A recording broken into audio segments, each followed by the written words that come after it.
Welcome, everyone. Thank you for coming along for our lunchtime sessions. It's the first of a series of online sessions during lunchtime that we're going to be running over the next 3 months, all with a focus on adaptation. So for today's session, we've got Guy Harewood, who is coming from Fourth Climate Forest. He'll be talking about trees and canopy cover in the Forth area.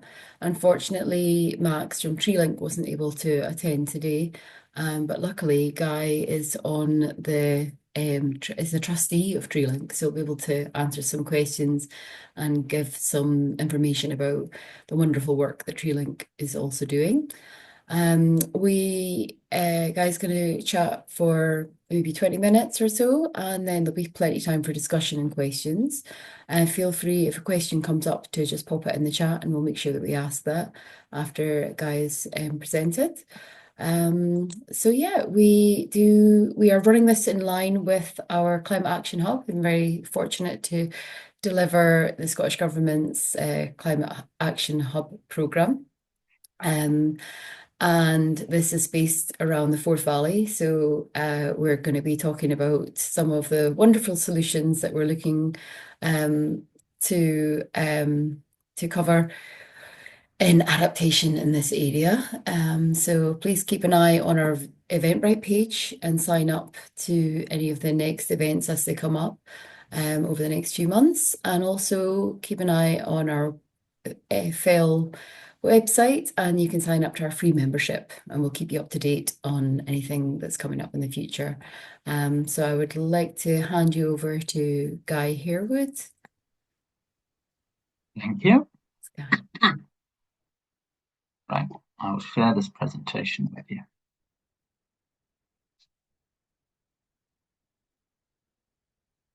Can you see that okay? Are you seeing just the slide or all the other stuff as well? We're seeing all the other stuff as well. There's always going to be a glitch, wasn't there? There we go. But yeah, hello everybody, and thank you for letting me speak. As Arlene said, over the next 20 minutes or so, I'll give you a brief introduction to the Forth Climate Forest project and an overview of its aims and objectives. So I'm Guy Harewood. I'm the Development Officer for the Forth Climate Forest project. So firstly, what is the Forth Climate Forest?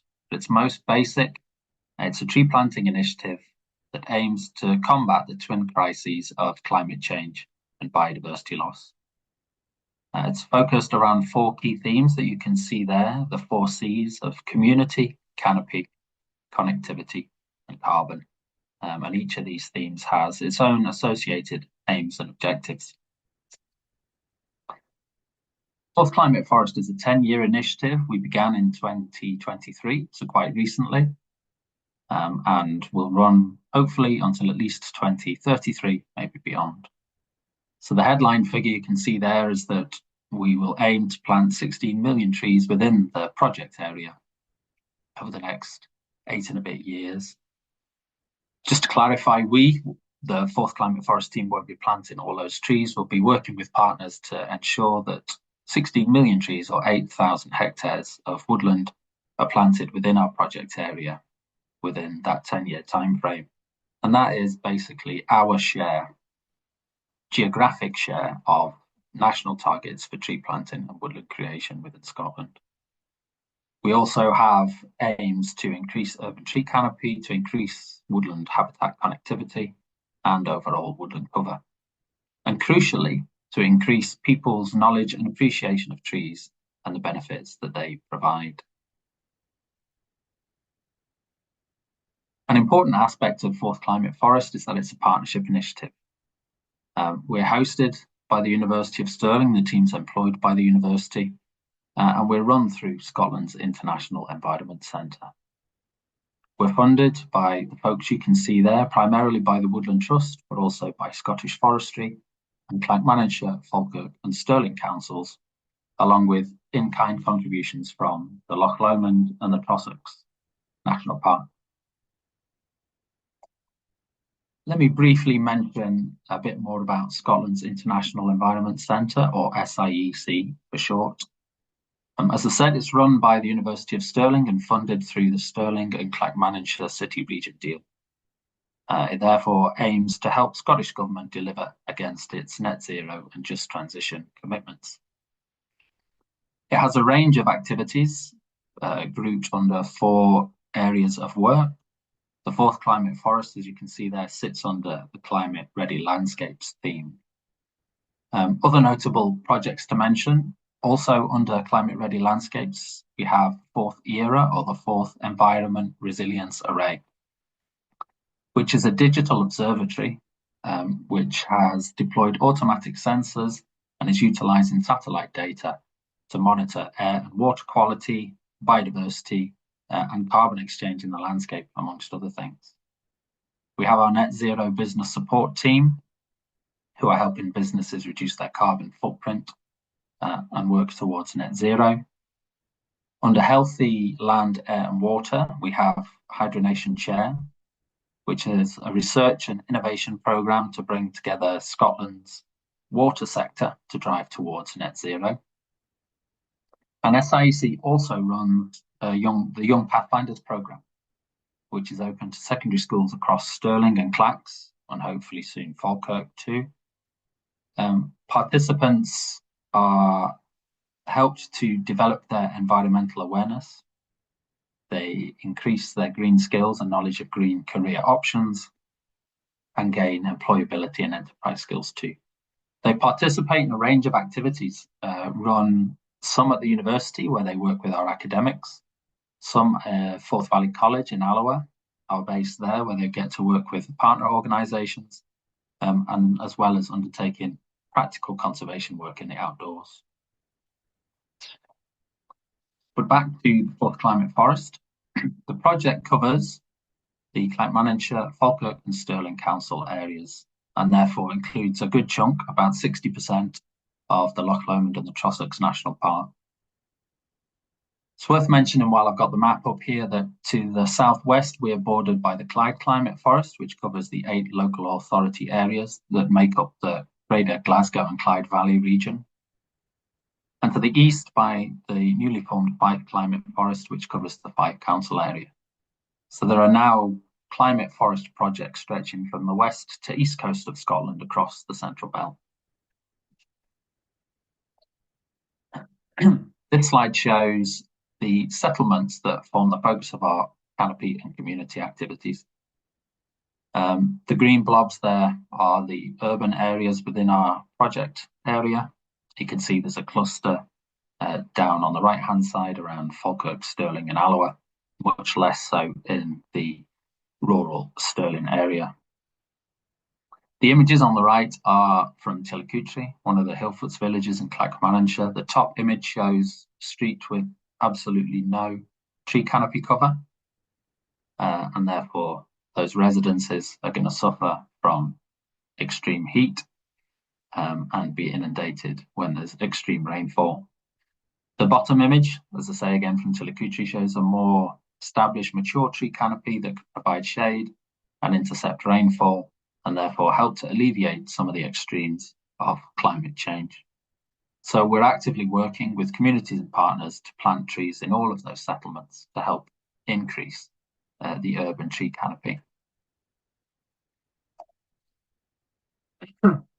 We worked with university colleagues and commissioned them to map the existing urban tree canopy so that we knew how much was there already and how much work we had to do.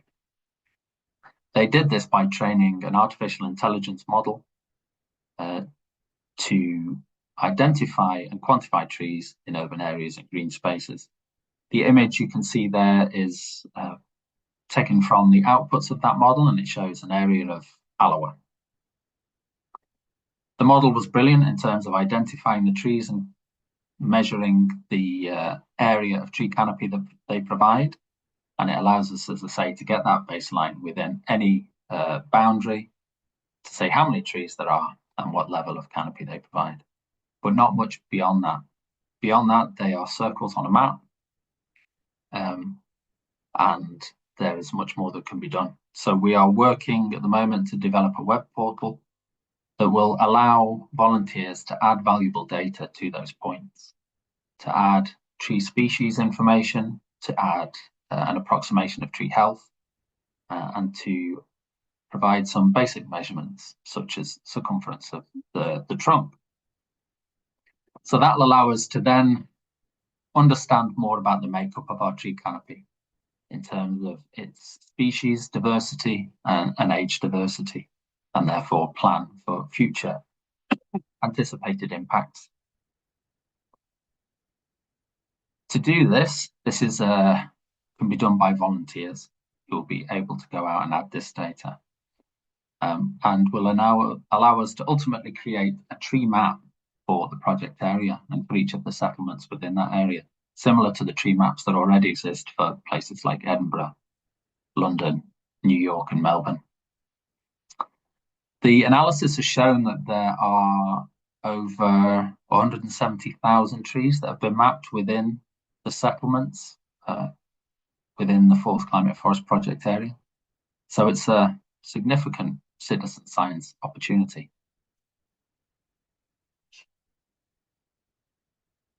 We've combined our tree canopy data with other data sets to identify areas with low canopy, with high environmental deprivation by taking some of the subsets of the Scottish Index of Multiple Deprivation dataset, and that are likely to suffer from extreme heat and surface water flooding. We identified 12 what we've called target neighbourhoods that have a combination of these criteria.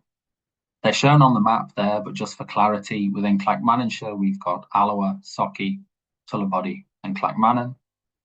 Within the Stirling Council area, we've got Raploch and Cornton and Cowie and Clean.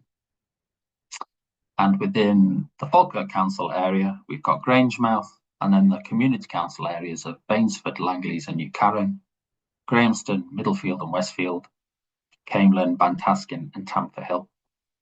Now, the map you can see there also displays the tree equity scores. Now, tree equity is not a Fourth Climate Forest thing. It was developed by the Woodland Trust and its partners and covers the whole of the UK.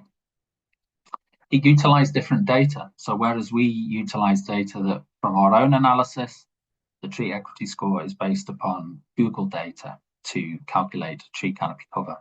But what it does show is that they've identified similar areas where there is need of priority work, and that priority is to increase the urban tree canopy coverage.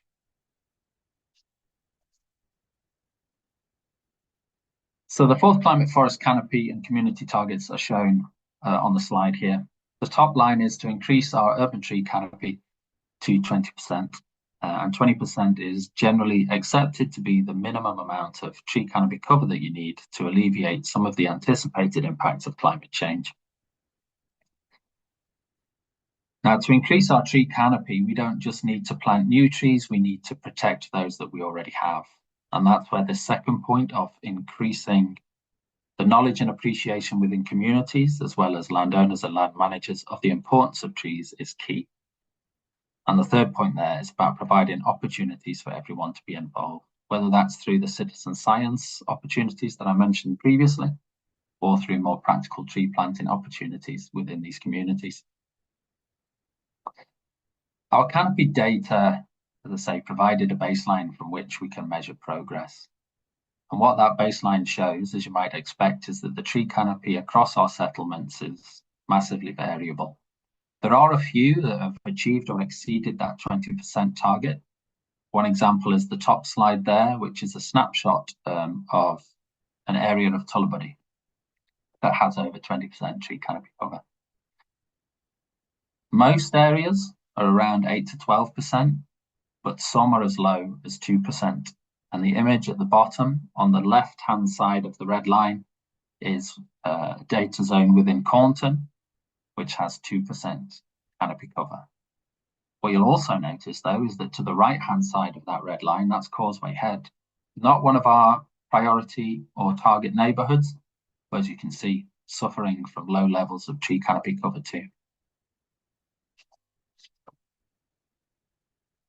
So to achieve this 20% target will require us to deliver significant change within all our settlements across the project area.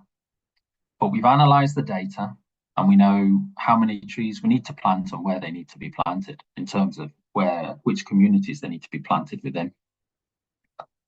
As an example, the data shows that for Clackmannan, there are 960 trees at the moment, providing 8.7% canopy cover. So we've calculated that to achieve our 20% target, we'll need to plant 1,208 more trees within the Clackmannan boundary. So now we need to work with partners to get these trees planted.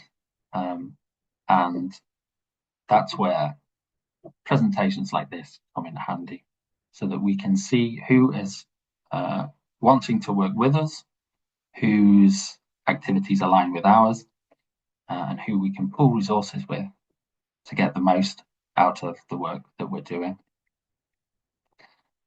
It's key for organisations for us to work with organisations that already have existing relationships with the stakeholders listed there, with communities, with schools, and with others environmentally minded organisations. The fourth climate forest targets fit with a wide range of plans, policies and strategies, not just of our funders and our partners in terms of fitting closely with the ambitions of the local authorities, but also with national government and with other environmental organisations. And as I say, we have the data to back up the activity that we want to deliver in terms of knowing what we need to do and where we need to do it. So while the canopy and community elements have a very urban focus, the connectivity and carbon themes are more focused on the landscape scale. The connectivity map that you can see here is the output of an assessment carried out by Forest Research. They looked at the current levels of connectivity between the existing or remaining areas of native woodland within our landscape. They identified the corridors shown on the map as the best way to connect these remnant woodland habitats. And these corridors are theoretical in that they are the best way to connect what's left, but they do not exist in their entirety at the moment. They identified 65 gaps within that network that we need to try and work to plug. By way of an example, you'll see that there's a corridor that runs east-west through Clackmannanshire. If I zoom in, you'll see that it runs up to the south face of the Ochils and then along there before exiting out to Stirling. I zoom in a bit more. These purple blobs are gaps that were identified within that network, and we are actively working with the landowners there to plant trees within those gap sites to better connect up the remnant woodlands that exist along the south face of the Ochils. And that's being replicated elsewhere within those corridors, within those 65 gap sites that I mentioned before. So connectivity within our project area is one thing, but to achieve our objectives, we recognise that we need to connect beyond our boundaries too. I mentioned earlier that we're bounded by climate forest projects, and this map shows a little bit more detail on that. To the southwest is the Clyde Climate Forest, which was the first of these projects. It was set up about 18 months before the fourth climate forest. So they worked with Forest Research to develop the methodology for these woodland connectivity assessments and carried out the first assessment. So you'll see they have identified a corridor that runs from the south of their project area up round Glasgow and exits to the north, where it joins with, and it's not a coincidence, it joins with the southwest tip of the Stirling or fourth climate forest project area in Stirling, just around the Strathblane area. So there is a potential woodland corridor being identified that would run from the south of Glasgow up to the north of the Stirling Council area, Loch Tay. Same in the east. The Fife Climate Forest are currently working with Forest Research to undertake the same connectivity analysis, and they will ensure that their corridor connects in to the eastern end of our climate manager corridor around Blair and Gone. There aren't currently any climate forest projects around the Lothians, and so nowhere for the Falkirk corridor to tie into, and none in Perth and Kinross, or the top end of the fourth climate forest project a corridor to tie into. But there are other connectivity projects within those areas that can fulfill some of the same objectives. This slide really, the map is taken from data contained within the forest and woodland strategies for the 4 planning authorities that sit within fourth climate forest project area. The green areas show land that's been identified as suitable for tree planting or woodland creation. So whereas I mentioned that our target is 16 million trees or 8,000 hectares over the next 10 years, this map shows that there is space to accommodate that degree of woodland creation. Last couple of slides. So who will benefit from the fourth climate forest?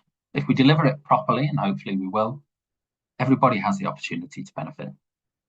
The people and businesses within our settlements will benefit from our tree canopy work, helping to create livable places that are better able to cope with the impacts of climate change.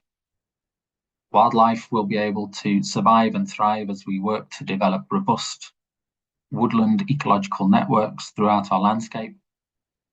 And everybody can benefit from the work that we're doing to help achieve local, national, and international net zero targets.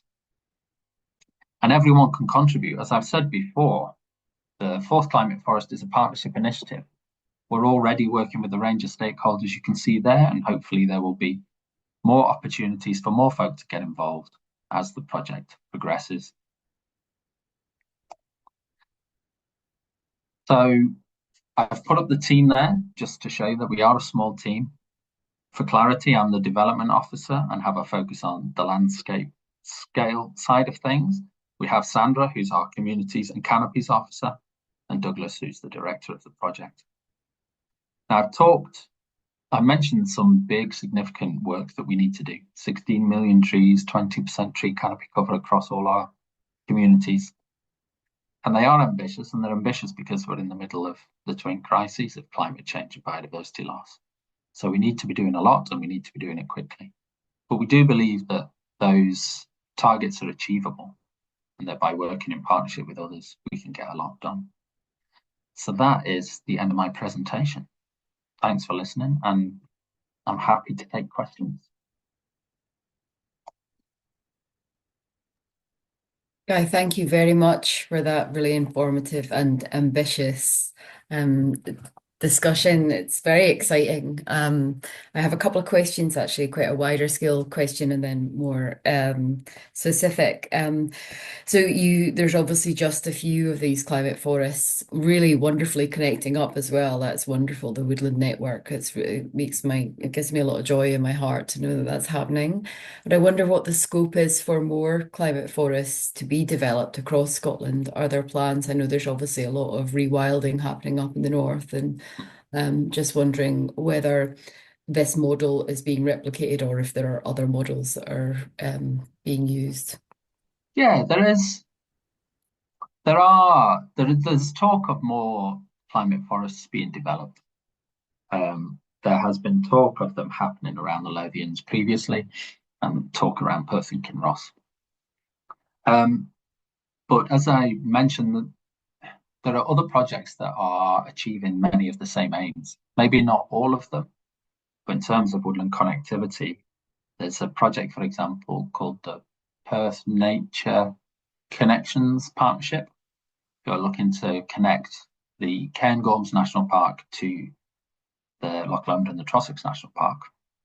And to do that, they have to go through that area of Loch Tay where our woodland network comes out. So they'll be hopefully providing something that we can link into up there. So yeah, there is talk of more climate forests coming online, but then there are other projects that are doing complementary work too. Yeah, it's really exciting, especially to see that link between the two national parks. Um, and hopefully a lot of that area is already quite wooded, I know around there, but obviously there's a lot of agriculture in that region as well. There is, and a lot of non-native stuff. So you might have noticed on the map that all our corridors combine north of Callander and they head up through Strathire. And anybody that's driven that road will think, well, that's wall-to-wall woodland already. But it's generally non-native conifer plantations, and in the control of Forest and Land Scotland. And we've had a chat with them, and they are committed to diversifying over time. And so they will be introducing areas of native woodland within that landscape that will fulfill the needs of our connectivity work. So it's in hand. And yes, there is a lot of woodland there, but it's not always the right type.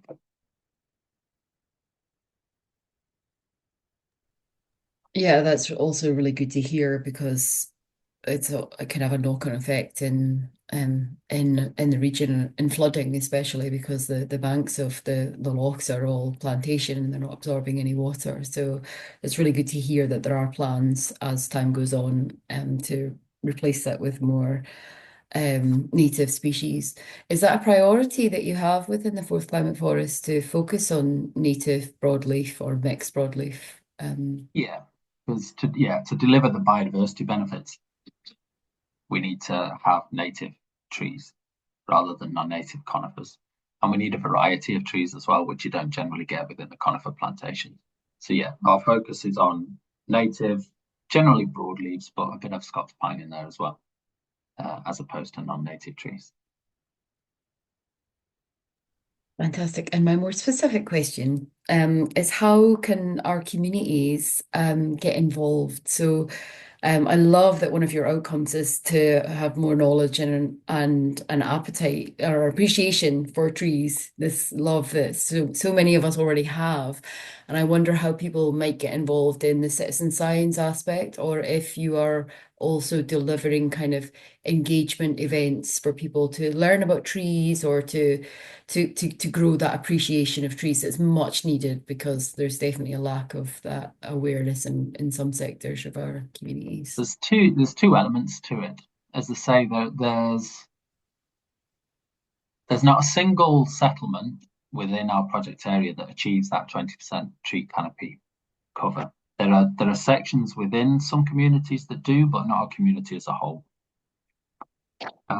So we would actively encourage communities to come to us if they want to increase the number of trees within their area. It's much preferable to do it that way around, to have a community that comes to us and said, we're keen to do some tree planting. Can you help us? And we'll say, yes, we've got the data and the maps to show that it's needed. We'll happily engage with the landowners and land managers to see if we can make it happen, and work with the communities to see which trees they want to see and where, and then work with them to get them in the ground. So that's preferable to us going in the other way and trying to approach communities and say, look, we think you need some trees here. What's the best way to go about it? On the citizen science side of things and the tree mapping, the hope is that we will establish volunteer teams within each of the settlements who will then be tasked with adding the data to each of the trees that are within the map. The map actually allows for the addition and removal of trees as well, because the computer program's not foolproof and the data that are used in some instances can be a couple of years old. So trees will have been lost to storms, trees will have been cut down for other reasons. So it allows people to remove trees and add in trees that were either missed or have been planted since. So the hope is that we get these teams set up. We'll offer to support them if they need it in terms of tree ID, etc., and how to use the web platform that we create. And then encourage this long-term monitoring of trees within their local environment. The hope is that the more we get people to pay attention to these trees, the more they will notice their existence, the more value they'll put upon them. And it will help us to monitor that journey towards 20%. So hopefully we'll be able to chart progress as we go and not the wrong way as we lose more trees than we can plant. So there's that long-term engagement of volunteers within communities to help chart that change of tree canopy over time. Thank you, Guy. Yeah, I have just a further follow-up question. I could probably take all of the questions for the next half an hour. But just on that point is, how does the citizen science, or how will it match up with the larger projects of like iNaturalist and iRecord, which are obviously Yeah, then feeding into the kind of biodiversity database? Will that link up so that the efforts are actually being recorded in the whole, I guess, world globally, actually? yeah. Yeah. We're developing a portal that will utilize readily available um, programs so that that data is what's the word? I was going to say interoperable, but can be used in lots of different formats by lots of different people so that we make the maximum use of it. It will be of interest, yes, to those national biological recording centres, and also to the local authorities. As I say, one of the key elements of it is to work out the diversity of age and species within your current tree resource. If you've got 90% of the trees in Tillicootree are ash, then you know that you're in for problems and you need to start diversifying. If they're all of a certain age, again, you know that at some point you're in for trouble and you need to diversify. But at the moment, we don't have that data. Nobody knows the tree makeup of any of these areas. So it's incredibly important that we do, especially in the face of changes in climate, whether that be increased pests and diseases or changes to precipitation or extreme weather events. We need to diversify our tree stock as a matter of urgency to try and make sure that we can handle as many of those impacts as we can.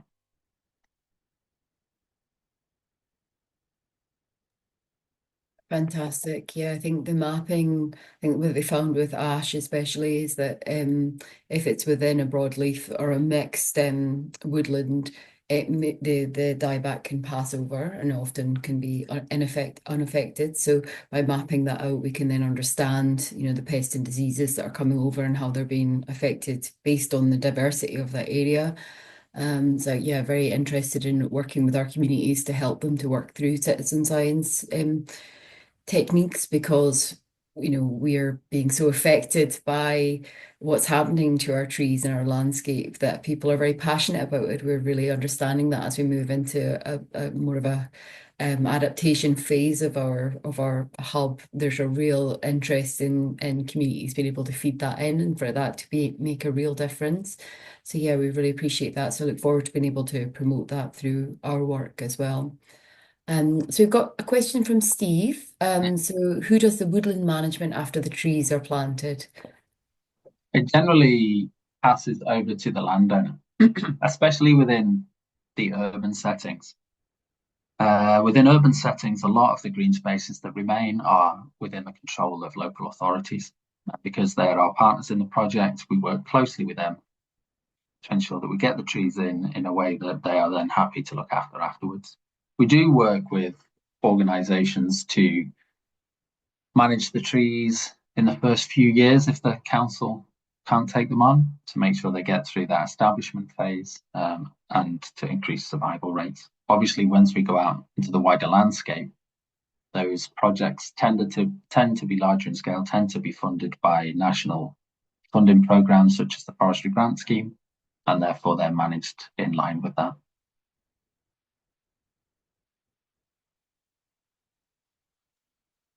Great, thank you. Does anyone have any questions or would like to come off mute and start further discussions? Or you can pop it in the chat. Or I will Well, continue to throw questions at you. I was going to say, while we were waiting, I could very briefly uh, talk about TreeLink, because I know that we were supposed to have a TreeLink representative here today who could make it, but as well as being employed to work on the fourth climate forest, I am a volunteer trustee with TreeLink Stirling as well. So if anybody's got any questions about TreeLink, I can try to answer them. But in a nutshell, TreeLink's a young local charity that was established just a few years ago to cover the Stirling Council area.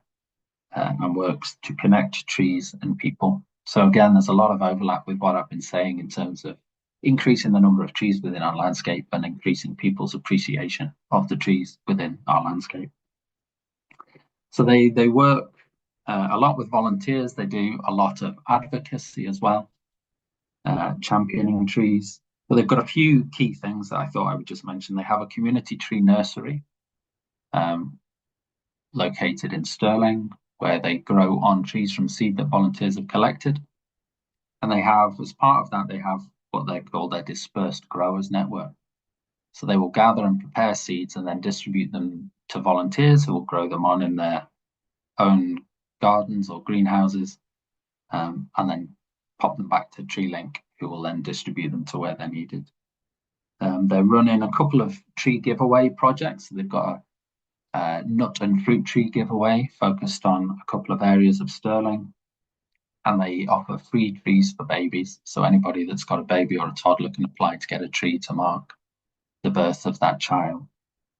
And they are currently pursuing a project called Crown of Trees, where they've identified, similar to our connectivity work, identified the existing remnant woodlands around the city of Stirling and identified a way to connect them up, and are now working with partners and landowners to see if they can create a crown of trees around the city of Stirling. So there's a lot of good stuff they're doing, and it's all on their website. So if you want to Google TreeLink Stirling, have a look what they're up to. And if you think it's of interest, you can get in touch with them.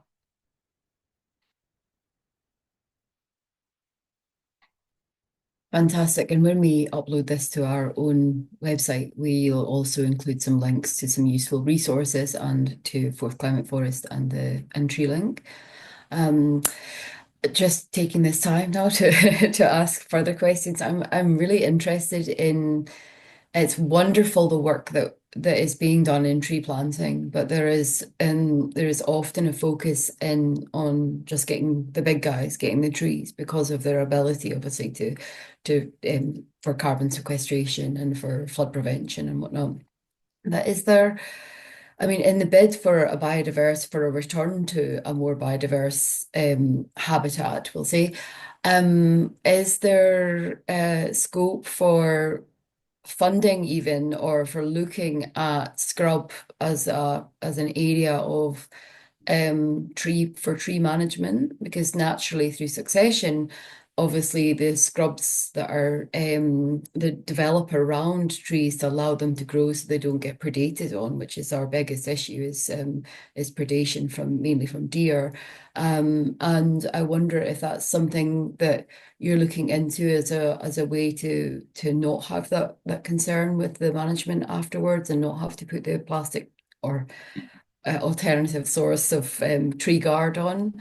Something I'm Yeah, interested in because there is such diversity in the scrub as a habitat that we often forget the benefits, the immediate, it's quite quick benefits that we get from those often buried trees and trees that produce flowers within the first couple of years. yeah, you're right. To create a proper natural woodland requires a lot more than just the trees. There's a whole understory of scrub, and then below that of ground flora, and below that, fungal might remember the word, fungi in the soil.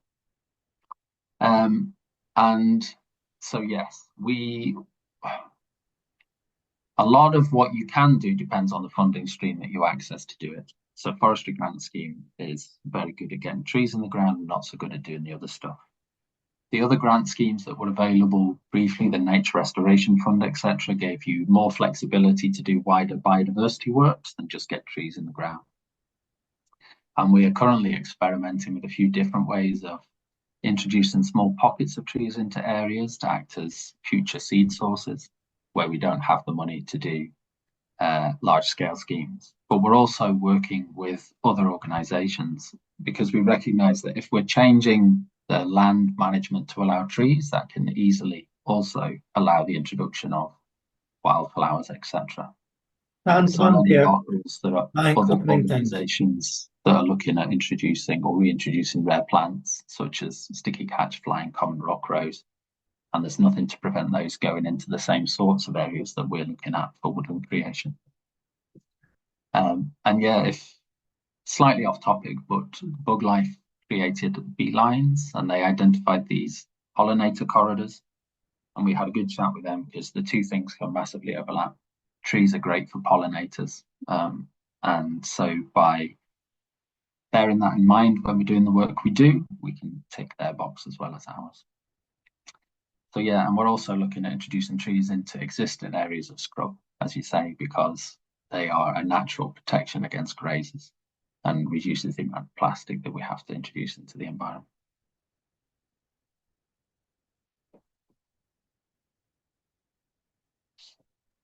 Fantastic. Thank you for talking about that.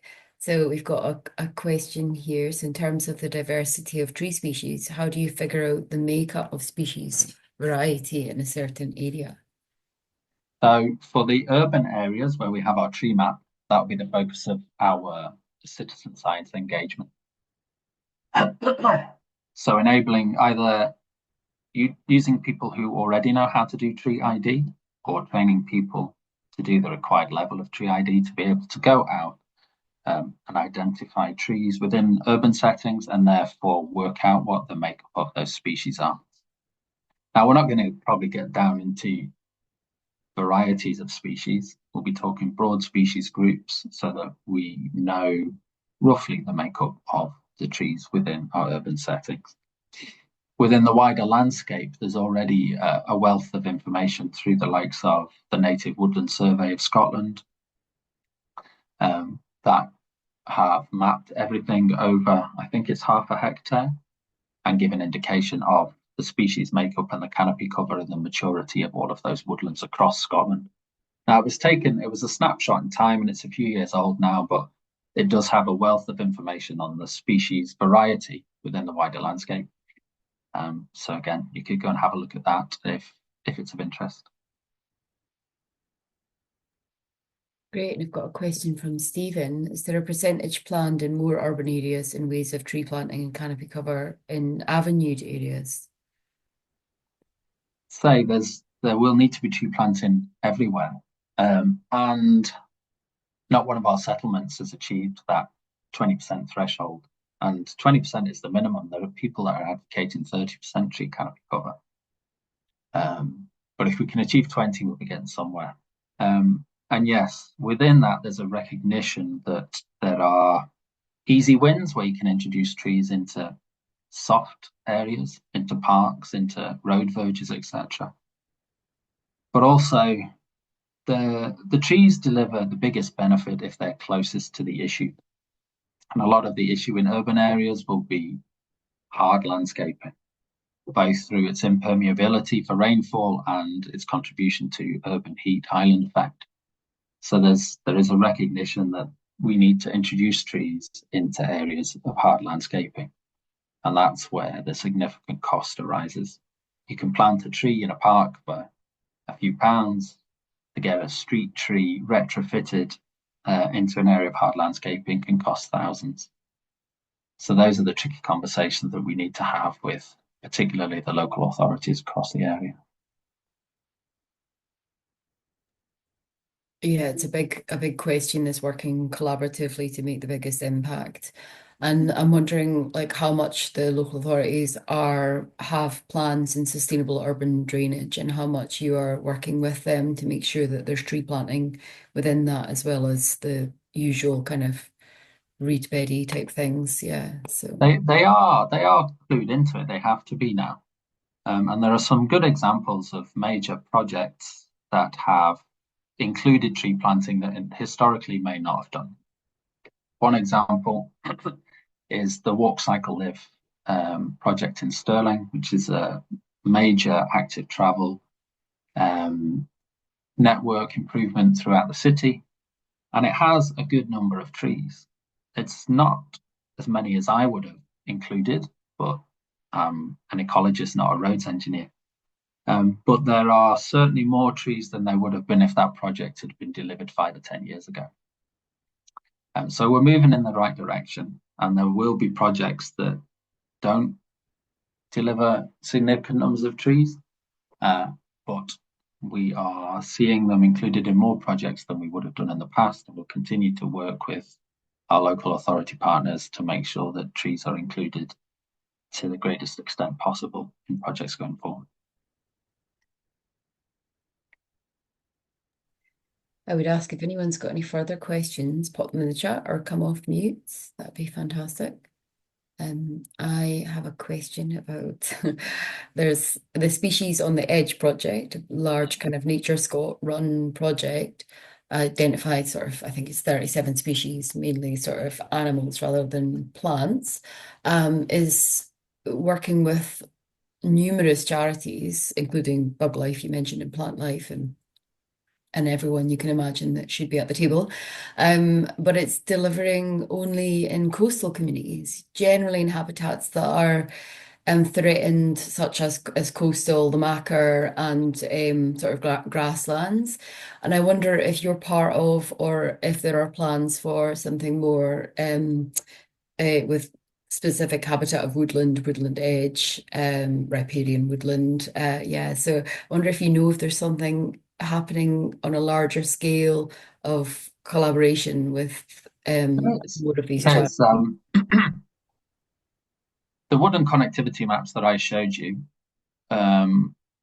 were generated because Forest Research were given the brief that we're a climate change focused project, and therefore we need a woodland corridor that runs north to south so that species can move north as it gets too warm for them in the south and they head to where their ecological niche moves to. But there are plenty of projects outside that we know our partners are working on, such as in the Loch Lomond and the Trossachs National Park, where they're looking at connectivity that runs east-west and all over the show. And part of that is the Atlantic rainforest projects that sit within the national park. Some of those are out with our area. They're sort of on the coast around Argyll. But some are on the eastern shore of Loch Lomond too. So they are incredibly important in terms of restoring or reconnecting the very, very few remnants that exist of the Atlantic rainforest that would have once stretched right from Cornwall up the west coast of England and Wales and up the west coast of Scotland too. So that's a fantastic project, and that is about supporting a whole range of British rainforest specialist species, particularly mosses and lichens, but also the invertebrates that sit within it, and some particular tree species too. And then we have colleagues within the university who are working on montane habitats. So where trees get above a certain elevation and you get a very restricted species mix and they grow in a very restricted way.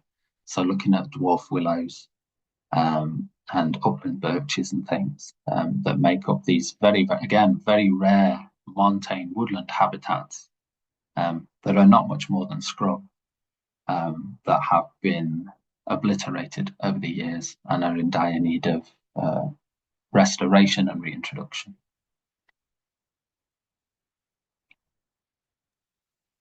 Talking of willow, is that part of your tree planting? Because obviously willow can be a wonderful biochar source as well as useful for many other kind of activities, but it's also got potential for easier planting. It takes much quicker.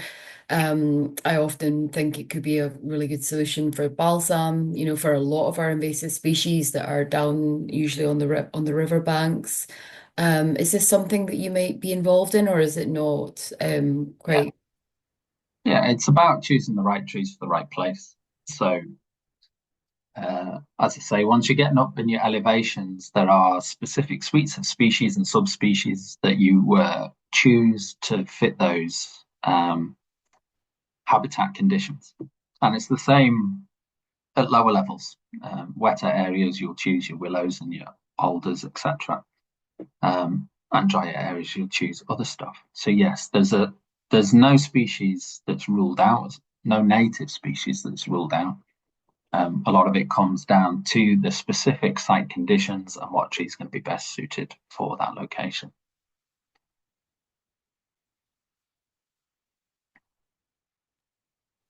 Fantastic. It's really warming my heart, as I said earlier, that things are really moving Right. forward to be more appropriate and specific rather than broad scale just planting for carbon sequestration as it may have been in the past. Mhm. So yeah, thank you very much for coming to speak to us about this and giving us some hope. It's much needed in this world. If there's no further questions, I wonder if people can get in contact with you or the rest of the team directly. Which Yeah, feel free to share the slides or to share email addresses. Not a problem. If anybody wants to chat about more about the project or thinks they might know of somebody that's interested in planting trees, then feel free to get in touch. Perfect. Thank you so much for today, and we're looking forward to working further with you as the time goes on. Brilliant. Thank you. Thanks everyone for coming.